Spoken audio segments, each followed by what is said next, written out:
sedap.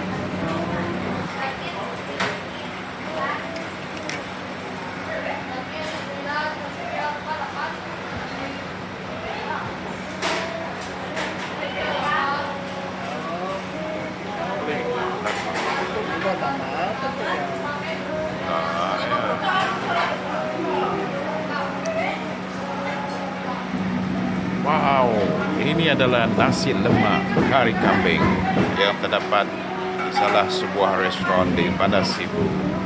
Sedapnya.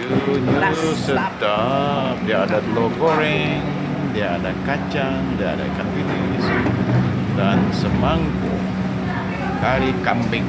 Nah, ini dia. Sedap, Mem. Sedap. Nasinya sedap. Ini satu lagi datang. Wah, sudah datang. Kambing. Nasi lemak kari ayam. Nasi lemak kita kongsikan bersama. Sedap sekali. Tengok ni, tengok ni. Ya, cari-cari. Oi, juicy. Tengok ni.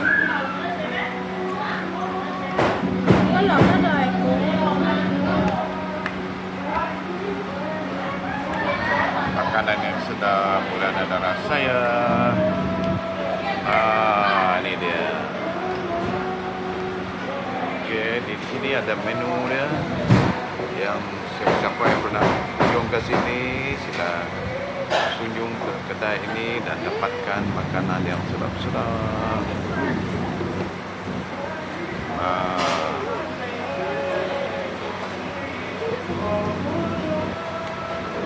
Makanannya harga-harga yang berpatutan juga.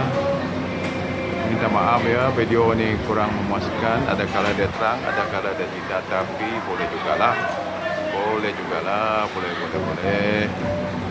guna pakai. Dan di sini terdapat juga paparan papan tanda yang mengatakan no smoking, dilarang merokok. Di Sibu ini kebanyakan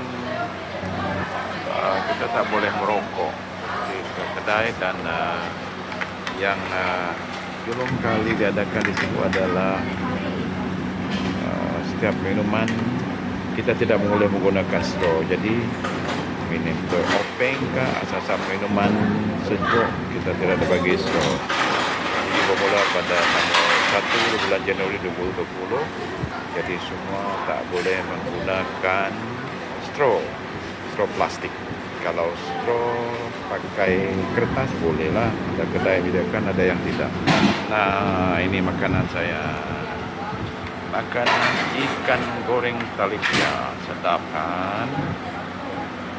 Kita tengok. Dengan baik komen.